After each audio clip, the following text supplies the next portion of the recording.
Hey, it's Jess from Head to Toe Health. We're going to run through some shoulder rolls. So just side bend to the side, and with the opposite area, opposite shoulder, you're going to roll the shoulder back. Trying to keep the neck as relaxed as possible. You can let it drop if you need to.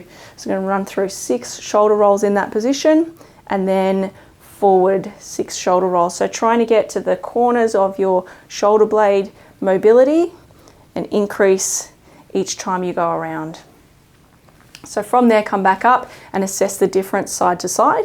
So go and do the other side, 6 rolls forward, 6 rolls back in that side bending position. And then you're going to place your fingers on top of your shoulders as close as you can get.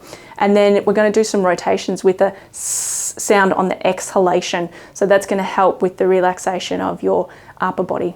So as we rotate, we're going to breathe out,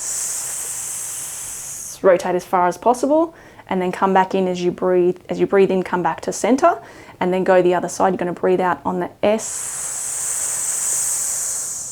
as far as you can, and then coming back. So you're going to repeat that 6 times each side.